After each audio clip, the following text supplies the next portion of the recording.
Aujourd'hui dans Mythbuster, Notre spécial courrier. des téléspectateurs. C'est à votre tour d'être sous les feux de la rampe. Il y a une flamme. 9 secondes. Tandis que des amateurs fabriquent des miroirs ardents. Ça va prendre feu comme ça. Et ça va chauffer pour Adam et Jamie. Qu'est-ce que c'est que ce truc? C'est la boule à facettes des enfers. Après le spectacle, le pire de tous les rayons mortels se déchaînera lors de l'affrontement final des téléspectateurs. Regardez ça. On a de la fumée. Qui sont les Mythbusters? Adam Savage et Jamie Heineman. Ça va vous tuer.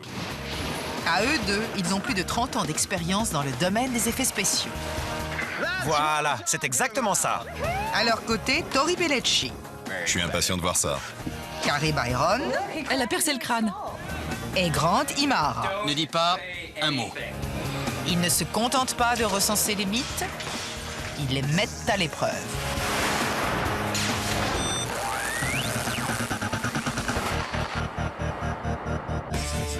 Des amateurs peuvent-ils produire un faisceau solaire assez puissant pour griller les Mythbusters à leur propre jeu? Bien. Le défi des miroirs ardents d'Archimède. De quoi s'agit-il? Tu te souviens, au début de la deuxième saison, on avait expérimenté le mythe selon lequel Archimède aurait créé un rayon solaire mortel. Oui. Je m'en souviens comme si c'était hier. Qui peut oublier ce mythe classique de l'ère antique? En 215 avant Jésus-Christ, les Romains sont sur le point de vaincre les Grecs lorsqu'Archimède a une idée lumineuse. Il est supposé avoir construit un miroir géant qui fit converger l'énergie solaire avec une telle intensité qu'elle mit feu au vaisseau de l'envahisseur romain. Mais après l'avoir expérimenté, les Mythbusters ont déclaré la légende bidon. Alors pourquoi revenir sur cette histoire? Un certain nombre de téléspectateurs pensent qu'on s'y est mal pris. On va donc leur donner une chance de perdre leur temps et leur argent à se vanter, et ils vont essayer de concevoir, de fabriquer et de filmer leur version du miroir pour démontrer notre erreur. Il y aura deux catégories dans ce concours. L'une dans laquelle il leur faudra fabriquer un miroir convergent et incendiant à 1,50 m de distance, et l'autre dans laquelle ils devront mettre le feu à plus de 30 mètres au minimum. Après avoir reçu un déluge d'emails exaspérés, les Mythbusters ont créé ce défi. Fabriquez votre propre miroir ardent ou cessez de vous plaindre. Ils ont établi une série de règles pour un rayon de la mort d'1,5 mètre et une autre pour un rayon de 30 mètres. Le délai maximal étant fixé à 3 mois, ils ont attendu que pleuvent les candidatures. Adam, Oui? voici les candidatures. Oh, fantastique. On doit à présent décider de qui on fait venir ici, à San Francisco, pour l'incendie final. J'étais impatient de voir ça, c'est extraordinaire. Salut, je suis Carrie. Et moi, Jess. Et nous sommes les Mythbusters. Le miroir ardent des filles va-t-il surpasser celui des Mythbusters? Jess a découvert qu'au centre du miroir d'Archimède, il y avait un hexagone. D'accord, voyons comment il marche. Passons à la suite. Toujours impatient, Adam va à l'essentiel. Le test du morceau de bois, excellent. Et ça fait un trou dans le bois. Oui, le bois brûle. Bon, d'accord, elles utilisent du balsa au lieu du chêne, mais c'est un progrès. J'en ai vu assez. Elles mettent le feu. C'est bien conçu et elles passent bien à l'écran. Elles l'ont enflammé, on les garde. D'accord. Bien. Suivant. Stephen March, Brandon Milstein. D'accord. Archimède, philosophe et mathématicien grec, était sûrement trop noble pour fouiller dans les poubelles. Mais pas nous. Heureusement. On y a trouvé ce miroir parabolique. Ils se contentent de sortir un miroir d'une boîte. On dirait une superbe parabole, mais ce n'est qu'un miroir dans une boîte. Ce n'est qu'un miroir dans une boîte, mais est-ce que ça fonctionne? Bon sang, c'est dingue. Ça prend feu immédiatement. C'est étonnant. Je crois que je brûle d'impatience. Il faut que je voie ça de plus près. Je pense qu'on va lui donner notre feu vert. Oui, ça s'est embrasé en quelques secondes. Oui, d'accord. Qui est le suivant? c'est Mike Bushrow. Il est le seul candidat dans l'épreuve à grande échelle. Je dois dire que j'apprécie qu'un type y aille de sa poche pour soutenir son point de vue. Voyons ce qu'il propose. Mike a conçu un miroir parabolique géant avec lequel il espère embraser un bateau à plus de 30 mètres de distance. Voici le premier assemblage grandeur nature du miroir ardent. Mike a recouvert les miroirs d'un revêtement en argent, ce qu'Archimède aurait pu faire à l'époque. La conception est ingénieuse et il est doté d'un petit plus. C'est la mise au point du miroir principal. On dirait qu'il l'a muni d'une mise au point réglable. C'est le seul qui a opté pour un miroir à convergence variable. Nous, on a vraiment lutté pour faire ça. Mais son engin est si puissant que Mike craint de mettre le feu à la maison des voisins Regardez-moi cette lueur aveuglante. et qu'il le remet fébrilement à l'ombre. Les gagnants du voyage à San Francisco sont Carrie et Jess. Steven et Brendan. Ça, c'est pour l'épreuve à échelle réduite. Dans la catégorie grandeur nature, on n'a pas trop le choix. C'est soit Mike Bushrow ou Mark Bushrow. Ces 5-là vont donc venir à San Francisco pour nous aider à mettre le feu dans notre émission spéciale Incendie selon Archimède. Les concurrents du défi des téléspectateurs sont choisis. Si leurs miroirs ardents fonctionnent, les Mythbusters pourraient bien finir grillés. Après avoir reçu toutes les candidatures, des finalistes ont été choisis. Il y a Brendan de Harvard et Steven de Berkeley. Il y a aussi les étudiantes ingénieurs Carrie et Jess, puis Mike Bushrow et son géant à convergence réglable. Mais ils ignorent que parmi les concurrents, ils trouveront les Mythbusters eux-mêmes. Bienvenue à la station satellitaire des Mythbusters. Adam et Jamie ont acheté une antenne parabolique qu'ils vont transformer en miroir ardent. Pour fonctionner, sa courbure parabolique doit être parfaite. La moindre bosse, inégalité ou saillie anéantirait le caractère funeste du rayon. Plus nous approcherons de la perfection, plus tous les miroirs convergeront vers le même point. Plus le point de concentration sera petit et plus la lumière sera intense sur ce point. Pour obtenir un point de lumière concentré, ils utilisent des petits miroirs. Ces pièces minuscules épouseront mieux la courbure que des grandes. Le problème est qu'il en faut 6000 et cela les rend fous.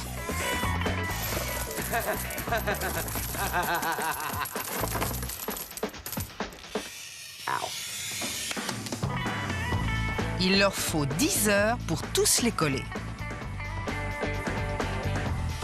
Je crois que c'est bon. Il est temps de faire un essai. Viens voir, on voit déjà de la fumée. Oui, Ça va s'embraser. ça brille tellement qu'on ne peut pas le regarder. Les téléspectateurs finalistes ont-ils une chance de les battre? Le moment est venu de le découvrir parce qu'ils arrivent. On commence d'abord par l'épreuve à petite échelle. Carrie et Jess contre Brendan et Steve. Ils se lancent sans attendre dans les tests préliminaires. Après quoi, les deux équipes fourbiront leurs armes pour la finale de l'épreuve à 1,5 m. Que le match commence. Les règles sont les suivantes. On va vous donner 3 échantillons de matériaux qu'on pouvait trouver sur un vaisseau romain. Du bois, de l'étoupe imprégnée de poids et du chanvre. On enclenche le chronomètre quand on vous donne les échantillons et on l'arrête quand il y a combustion. Quand les Mythbusters crient flamme, j'arrête le chrono. Pour ce premier essai, ils utilisent du bois. Attention, prêt, partez. Pour obtenir une flamme, les deux équipes doivent trouver leur point de convergence, l'endroit le plus chaud de la réflexion. Ça y est, ça vient. Flamme. 9 secondes. D'accord. Regardez, il cuit comme un marshmallow. Archimède serait fier. Carrie et Jess mettent 2 minutes de plus. C'est bon, flamme, je la vois. Tu annonces une flamme, Jamie? D'accord, 2,45. Cette première victoire en poche, les garçons ne se sentent plus. Vous ne pouvez même pas battre notre Camelot. Vous vous êtes contentés de le trouver, les gars, alors... Ils ont dû braquer un magasin pour leur miroir. Il vient d'une décharge. Je me dois de signaler que vous avez beau dénigrer les filles, elles ont fabriqué leur instrument. Merci. C'est vrai, je dois aussi signaler qu'elles ont perdu. Avant que cela ne s'envenime, l'arbitre passe à la suite. Deuxième round. Les toupes imprégnées de poids. Attention, prêt, partez. Mais les vainqueurs restent les mêmes. Flamme! Les garçons réussissent en 9 secondes, tandis que les filles échouent à produire une flamme. Ces résultats semblent confirmer que la parabole de Brendan et Steve produit un rayon de la mort parfait, mais pas si la cible bouge. La parabole ne brûle qu'au point de concentration de toute la lumière. Si la cible se déplace légèrement en avant ou en arrière, le rayon de la mort est inefficace. Épreuve suivante. Le chanvre. Allez. Nouveau défi, même histoire. Flamme! 9 secondes. 9 secondes. 9 secondes encore. Les garçons gagnent à nouveau. Carrie et Jess vont devoir revoir leur montage si elles veulent battre leur parabole parfaite pour la confrontation à petite échelle de demain. Bien, c'est tout pour nos 3 essais de la journée. Bien joué. Vous avez 24 heures pour perfectionner vos systèmes. Et on se retrouve demain, ici même. Mais avant cet affrontement solaire, Tori s'embarque dans le défi grandeur nature. Tori, nous avons tout ce dont nous avons besoin pour l'épreuve à petite échelle. La poix, les toupes, le bois, mais pour l'épreuve grandeur nature. Il nous faut une trirème romaine antique. On a besoin d'un bateau. Il doit être en bois et il doit avoir passé beaucoup de temps dans l'eau afin d'être gorgé d'humidité. C'est absolument primordial pour pouvoir confirmer ou démentir cette légende. La dernière fois, Tori avait construit un bateau dans du bois sec. Cette fois, il se procure un navire qui a passé la majeure partie de son existence en mer. Il sera plus difficile à embraser, mais ce sera plus réaliste. On ne va pas payer pour ça. Ce sont eux qui devraient nous payer pour débarrasser leur quai de ce truc. Le bateau est échoué. Il recèle plus de trous que le Titanic et sera sûrement aussi long à réparer. Il faut qu'on le vide, le colmate, et également qu'on se débarrasse de ça, pour que ce navire ressemble le plus possible à une trirème. Il a besoin d'un relooking façon Mythbuster. Oui, il y a de jolis bateaux à voile dans ce bassin. Carrie et Jess profitent de leurs 24 heures pour essayer d'améliorer la disposition des miroirs afin de battre la parabole des garçons. C'est un exercice difficile jusqu'à ce que Grant vienne leur prêter main forte. Concurrents, votre attention, s'il vous plaît. Nous devons clarifier les règles. Le règlement pour la catégorie petite échelle provenant du site web de Discovery Channel indique qu'il faut fabriquer tout instrument capable d'embraser la cible à une distance d'1,50 m. Vous avez maintenant 21 heures pour vous assurer que lors de l'essai, vous pourrez enflammer votre cible à cette distance d'1,50 m. C'est tout. Mauvaise nouvelle pour les deux équipes. Pour éviter la disqualification, ils doivent renoncer à leur miroir hors concours et revoir leur plan. Mais les filles ont déjà une idée. Elles ont eu une idée géniale. Essayer de courber un simple miroir très légèrement d'environ 3 mm pour obtenir un point de convergence à au moins 1,50 m. En courbant précautionneusement un miroir avec une vis, l'équipe obtient une parabole avec un point de convergence situé à exactement 1,5 m. Mais produit-il de la chaleur? Regardez ça, ça monte à plus de 149 degrés. Bien. C'est un bon début et en ajoutant 15 autres miroirs, elles peuvent encore gagner ce duel. Le problème, c'est que les garçons pensent également tenir la solution. Si on met du liquide dans une cave qui tourne, sa surface devient une parabole. Donc, si on fait tourner du plâtre jusqu'à ce qu'il sèche, dans une cuve grande comme ça, on pourra obtenir un miroir parabolique de 2 mètres de diamètre. Brendan tourne l'affaire à son avantage. Lorsqu'on fait tourner du liquide, la surface forme une parabole naturelle. En faisant donc tourner du plâtre à une vitesse donnée, les garçons espèrent produire une parabole avec un point de convergence à 1,50 m. La théorie est séduisante, mais il sera difficile d'obtenir le point de convergence avec exactitude.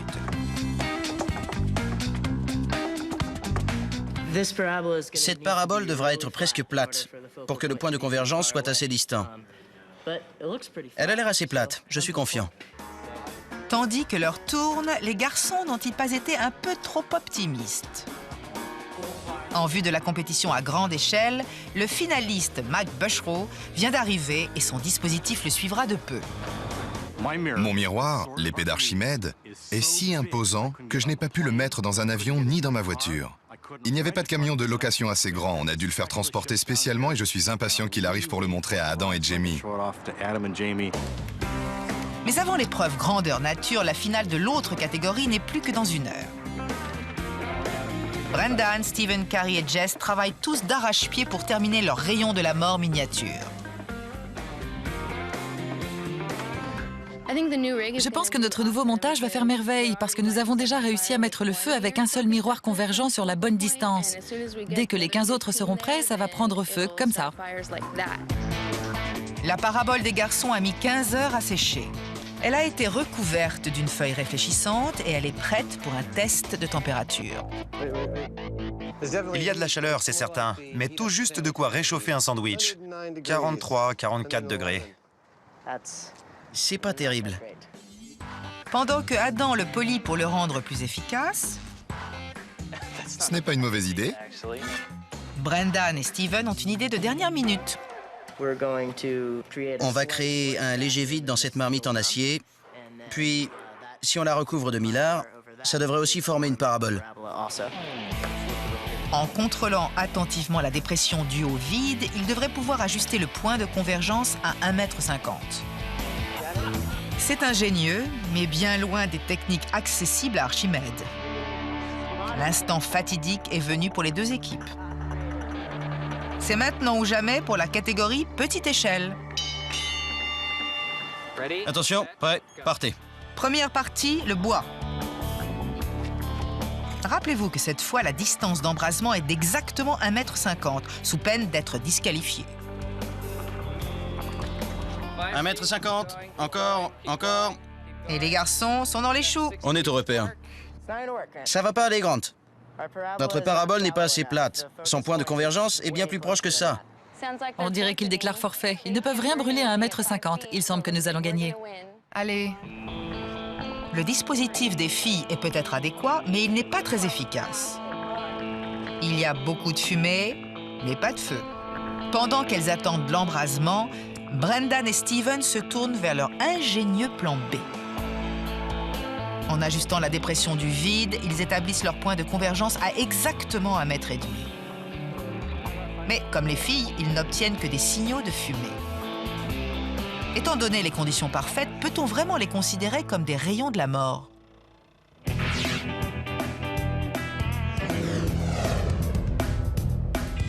Les concurrents de San Francisco luttent aux heures ensoleillées chaudes de midi, ce dont Archimède ne pouvait pas bénéficier, parce que Syracuse est tournée vers l'est. Il ne pouvait donc exploiter que le faible ensoleillement de l'aube. Ce mythe sent de plus en plus le sapin. Le feu ne s'étant pas déclaré, il est temps d'augmenter la mise. Comment vous le trouvez? Qu'est-ce que c'est que ce truc? C'est la boule à facettes des enfers. Adam est confiant. Ce dispositif va-t-il faire feu de tout bois? Bien. Épreuve suivante. L'étoupe et la poix. C'était prévisible. Les Mythbusters professionnels obtiennent rapidement du feu. Flamme, je la vois. C'est bien, Jamie, mais je suis désolé, vous êtes disqualifié. Ce n'était pas à 1,50 m.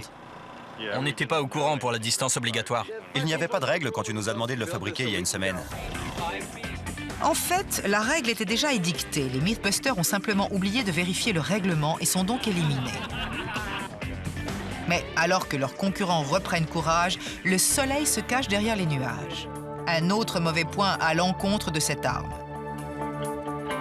Archimède aurait-il construit une arme que des nuages pourraient rendre inutile? Voilà qui enfonce un peu plus le clou. On passe aux chambres. Prêt? 1, 2, 3. C'est le dernier test et aucun feu ne se déclare. La pression monte. Le dispositif traditionnel de Carrie et Jess produit beaucoup de fumée, mais alors que tout semble aller bien, les garçons crient victoire. On a une flamme. Flamme! Leur millard à pompe à vide spécial remplit son office, juste à temps alors que les nuages paraissent à nouveau. Le combat a été équitable, la décision revient au juge. Votre défi était de fabriquer un instrument capable d'embraser une cible à la distance d'1,50 m. Sur la base de l'excellente capacité à récupérer et à utiliser les matériaux, nous avons décidé que les vainqueurs de la catégorie petite échelle sont Brendan et Steven. Félicitations. Vainqueur méritant, mais pour vérifier réellement le mythe, passons au défi grandeur nature. Super. Bien que les juges reconnaissent que Carrie et Jess ont fourni un brillant effort, Brendan et Steven étaient davantage dans l'esprit de Miss Buster. Oui, mais j'ai hâte qu'on passe à l'aspect grandeur nature de ce mythe. La parabole à convergence réglable extrêmement innovante et très authentique de Mike Bushrow va nous confronter à des aspects essentiels qui diront si oui ou non c'était possible. Il fallait un génie pour imiter Archimède. Heureusement, Mike Bushrow correspond à la définition. Après tout, son domaine, c'est l'espace. Mike s'occupe des caméras sur les engins spatiaux qui explorent les lunes de Saturne. Si quelqu'un a une chance de prouver la véracité de ce mythe, c'est bien lui. Mais lorsque son instrument arrive, il y a un gros problème. Oh non. Il est cassé. La compagnie de transport devrait subir 7 ans de malheur parce que le miroir de Mike est en morceaux. J'ai travaillé très dur pour pouvoir être ici et montrer mon dispositif à Adam et Jamie. Et là, je ne vois pas comment je vais faire parce que tout est détruit. Je ne vais pas pouvoir démontrer ce dont il était capable avant de partir. C'est fichu. Étant donné que c'est la seule candidature de ce défi grandeur nature, l'équipe ne peut compter que sur un miracle.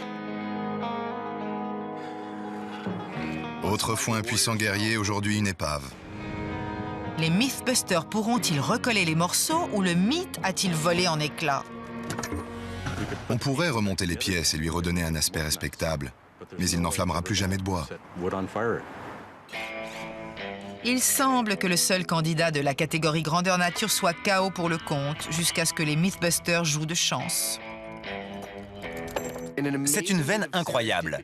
Très récemment, un professeur du MIT et ses étudiants, inspirés par nos propres efforts, ont réussi à incendier une réplique de trirème romaine à une distance de 30 mètres grâce à 129 miroirs modernes argentés de 30 cm.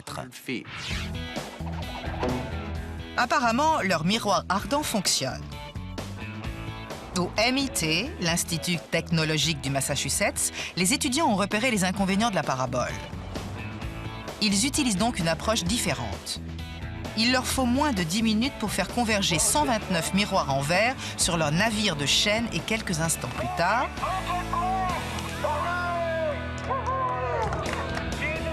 le surprenant succès du MIT ramène la légende dans le domaine du possible. Estimation de faisabilité confirmée. Cela nous donne l'occasion de travailler avec eux pour revisiter entièrement cette expérience sur une échelle plus grande et plus précise que jamais.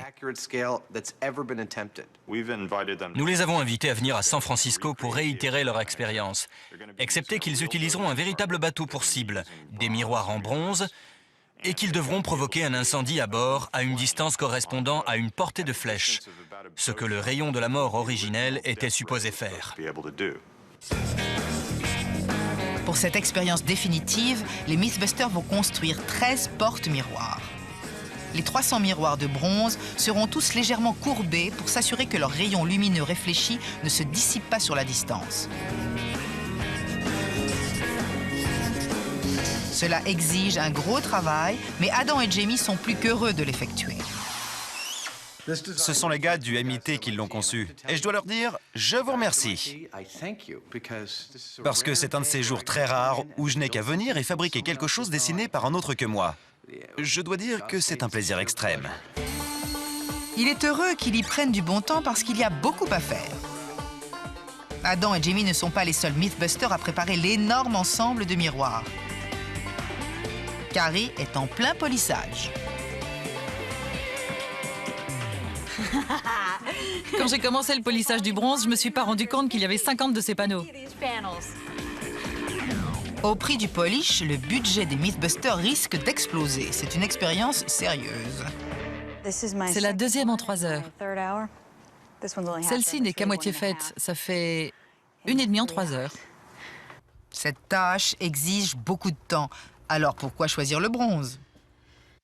L'un des paramètres importants dans la recherche sur la véracité de ce mythe réside dans l'histoire du miroir. Les miroirs de l'époque étaient toujours en métal poli, surtout du bronze.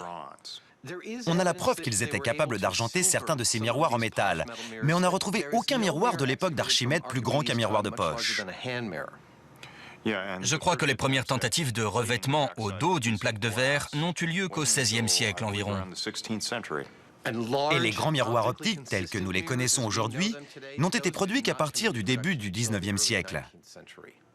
La vérité historique suggère donc qu'Archimède aurait utilisé des petits miroirs de bronze s'il a jamais utilisé des miroirs. La pénible mission de Carrie est de s'assurer que le test soit aussi authentique que possible. Pendant qu'elle polit pour les professeurs, Grant et Tori s'embarquent dans une opération de relooking spéciale. Ils doivent transformer ce navire en trirème romaine pour l'épreuve du MIT.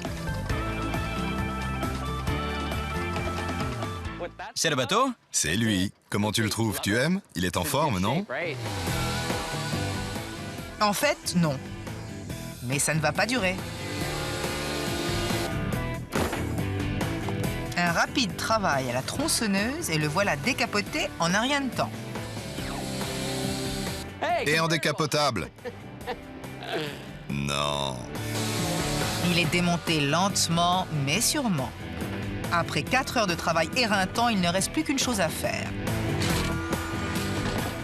On a cherché à l'éviter toute la matinée, mais le moment est venu. Il faut démonter les toilettes. Est-ce que je peux avoir un peu d'intimité? C'est vrai, quoi. Les miroirs modernes, comme ceux de cette station solaire en Californie, peuvent drainer l'énergie du soleil. Mais il y a plus de 2000 ans, Archimède a-t-il pu utiliser des miroirs comme arme? Les Mythbusters sont sur le point de le découvrir grâce à l'Institut technologique du Massachusetts. Je m'appelle David. Je suis Barry. Nate, Pete, Mika? Stacy. Yeson. Vous vous habillez toujours comme ça? Oui. bien sûr. Tout le temps. Mais comment ces fashion victimes en sont-elles arrivées là? Il y a 2 ans, j'étais assis à regarder l'émission des Mythbusters. J'ai fait un rapide calcul au dos d'une enveloppe et je me suis dit, ça devrait marcher. Et avec des miroirs modernes, ils obtiennent à coup sûr un embrasement. Mais la question est de savoir si Archimède a pu le faire, sachant qu'il n'avait pas de miroir en verre sous la main.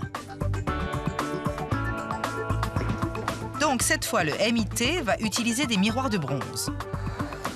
Mais le rayon de la mort lumineux ne sera pas la seule arme à être testée aujourd'hui. Grant, on a une mission pour toi, le projet X. Et c'est quoi exactement le projet X? on sait d'après des comptes rendus historiques qu'Archimède avait dans son arsenal des armes qui étaient efficaces à la même distance au moins que le supposé miroir incendiaire. On pense notamment à une arme de petite taille connue sous le nom de Scorpion. Vous voulez donc qu'on en fabrique une en 2 jours? Oui, il y a un problème? D'accord. C'est le délai habituel, vieux, au boulot. Le Scorpion ou baliste est une catapulte à torsion.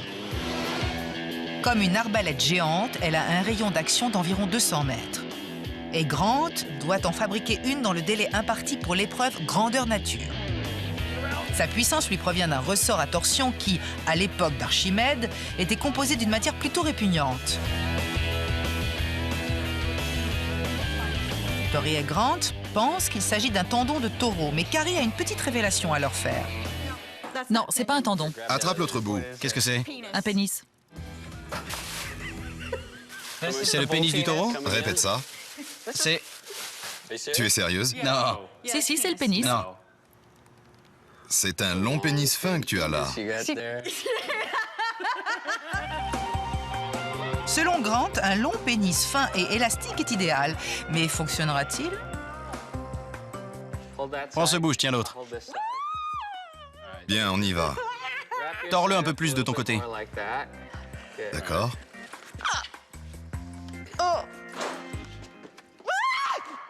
Parfait. C'est exactement ce qu'il nous faut. On devrait pouvoir tirer parti du taureau, mais il va falloir se creuser les méninges pour en augmenter la puissance et l'élasticité.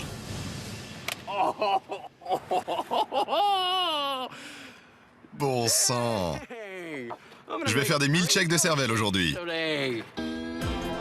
Le cerveau contient un émulsifiant naturel qui devrait rendre les membres de taureau plus extensibles.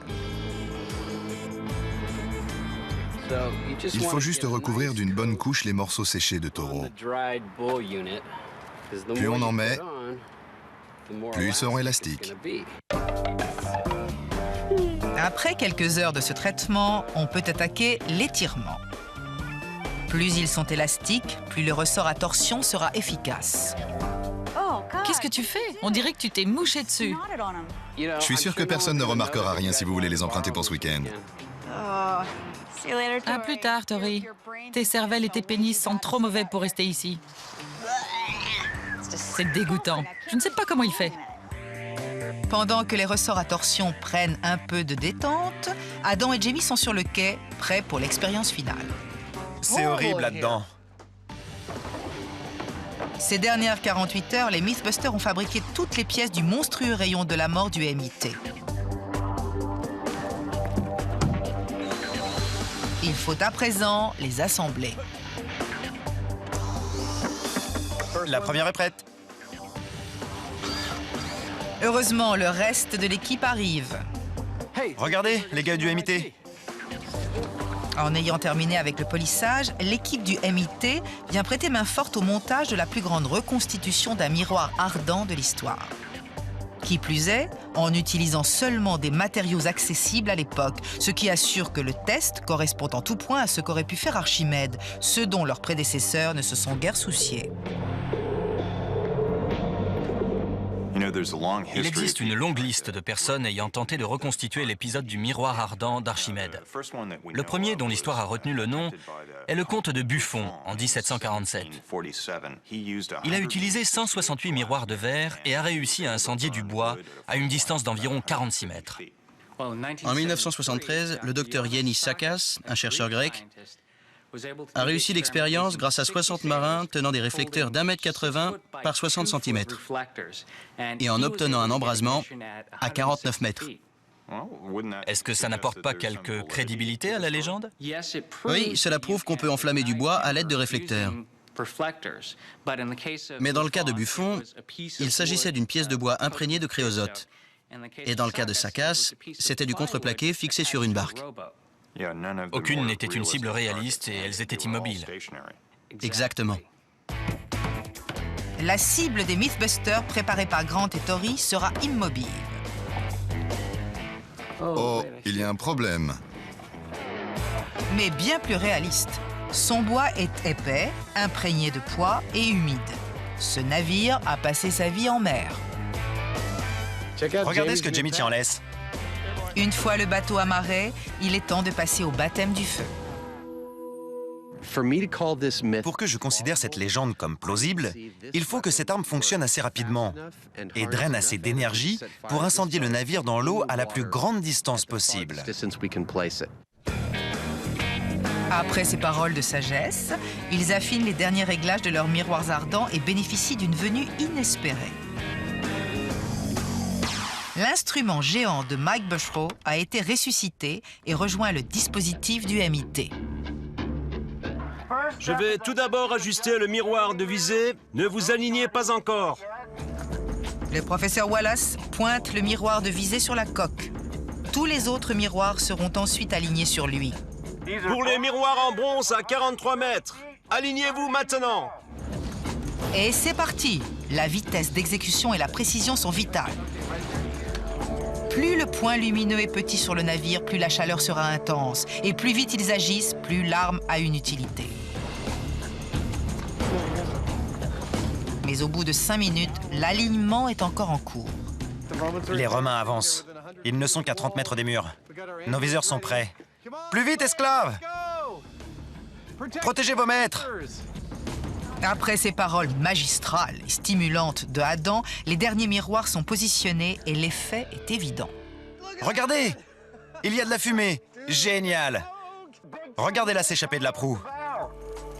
C'est bon signe. Ça grésille et ça crépite pas mal. Je suis certaine de voir une tache noire de brûlure au centre. Ça grésille. C'est impressionnant. C'est bien imité. Le bateau est en train de cuire. Il crépite, il craque et il fume, mais la chaleur ne suffit pas à l'enflammer. On dit qu'il n'y a pas de fumée sans feu, mais je ne vois toujours pas de flamme. Pour augmenter la puissance du rayon, l'équipe réaligne les miroirs pour accentuer la convergence. Et la température fait un bond de 10 degrés. On est déjà à 232 degrés. Mais ils n'ont toujours que de la fumée et des miroirs. Que ce soit à cause du bronze ou de l'humidité du bois, l'équipe du MIT ne réussit pas à réitérer son incendie de parking. On a besoin d'un peu d'aide. Il faudrait repositionner le navire pour que nous puissions repasser sur la partie qui a déjà été noircie. Vous êtes en train de nous dire que nous ne sommes pas assez immobiles pour vous. On doit remettre le navire en ligne de mire pour vous. La ferme, sale Romain paresseux, et faites ce qu'on vous dit. On repositionne le navire, le noir de fumée s'épaissit, mais toujours pas de flamme. Étant donné que la cible est immobile, l'arme est loin d'impressionner. Je vois un peu de fumée, mais j'ai vu pire avant. Il suffit de se déplacer de quelques centimètres. Si cet imposant dispositif ne peut pas enflammer un bateau immobile, Archimède a-t-il pu réellement incendier une flotte en mouvement de 60 navires? Las du bois noirci, l'équipe décide d'essayer la voile. Tout le monde voit le point sur la voile? Selon beaucoup de téléspectateurs, la voile est la pièce la plus facile à incendier. Mais une fois les miroirs alignés sur elle, il n'y a même pas de traces de fumée. Parce qu'elle est blanche, la voile réfléchit davantage la chaleur. Et parce qu'elle est sans cesse en mouvement dans la brise rafraîchissante, le rayon lumineux ne peut pas rester concentré. Donc, les téléspectateurs fans de voile ne valent pas un clou. Il ne nous reste que 20 minutes d'ensoleillement suffisant. À 14 heures, c'est fini. Nous allons donc immédiatement ranger tout ce bronze et sortir l'argent. On va utiliser les miroirs modernes et tenter d'obtenir une flamme. Dans le Massachusetts, on avait eu recours à des miroirs modernes, mais sur une cible sèche. Les Mythbusters espèrent réitérer l'exploit sur un navire détrempé. Ils brûlent de confirmer cette légende. Je peux déjà affirmer qu'il y a plus de fumée, et il n'y a même pas encore convergence. De plus, les gars s'améliorent dans l'alignement des faisceaux. Cette fois, il y a des colonnes de fumée parce que les miroirs modernes sont environ 20% plus efficaces que le bronze. Mais la frustration demeure. Pas d'embrasement immédiat. Qu'en pense notre génie de la NASA? Je commence à croire qu'Archimède ne l'a pas fait parce qu'on ne savait pas à son époque que cela était réalisable. Et il aurait fallu une énorme foi pour essayer in situ cette manœuvre longue et complexe sans certitude de réussite. Après plus d'une heure d'essai, le dispositif précédemment glorieux ne mène à rien.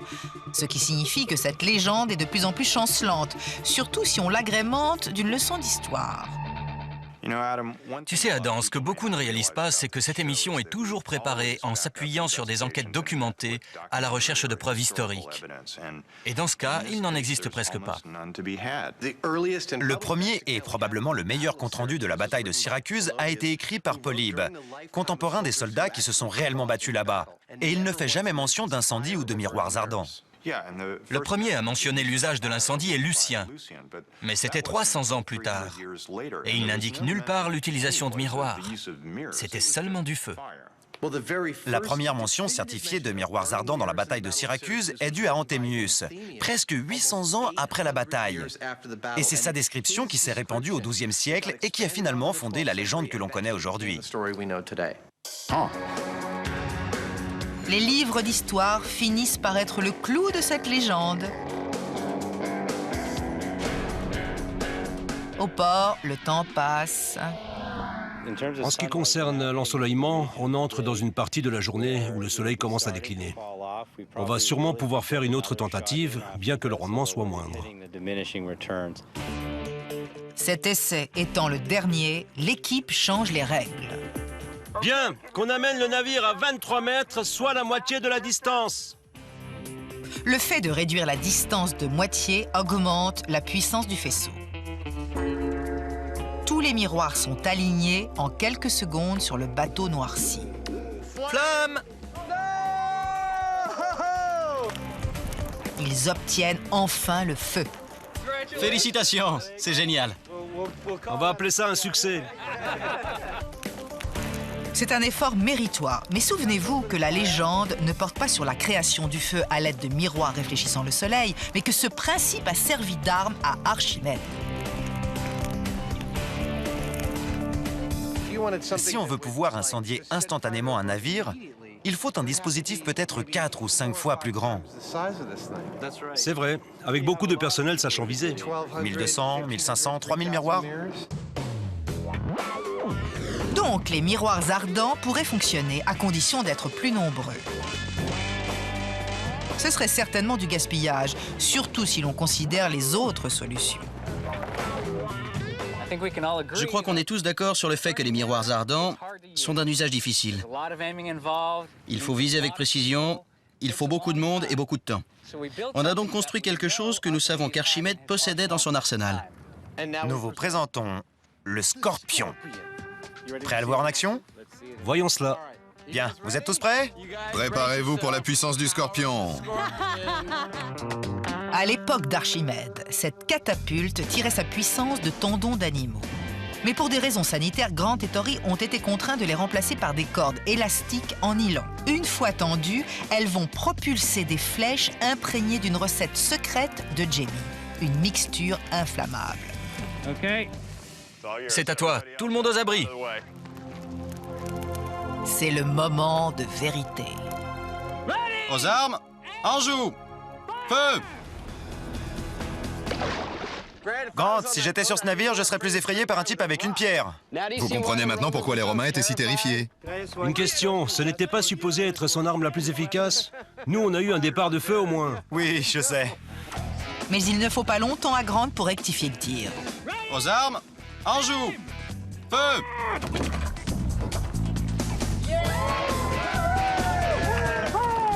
Et les tirs s'enchaînent.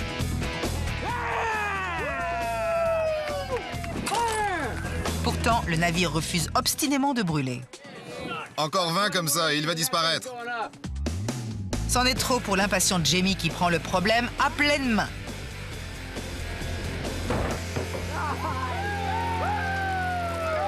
Enfin, un incendie digne de ce nom. Selon les livres d'histoire, la catapulte d'Archimède pouvait propulser une telle boule de feu à presque 200 mètres. Même un humble archer comme Tori peut tirer une flèche à 100 mètres. Les autres formes d'attaque, catapultes ou archers, enterrent définitivement cette légende.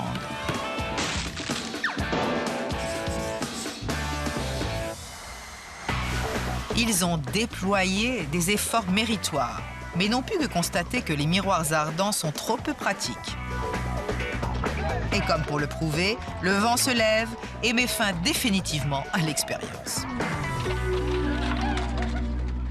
Ça semble donc bidon. Je suis d'accord, c'est totalement bidon. Bien que je ne doute pas de recevoir encore beaucoup d'emails à ce sujet. C'est une de ces histoires trop belles pour ne pas en parler. En conclusion, les miroirs ardents d'Archimède n'ont rien d'une arme. Encore un mythe bidon.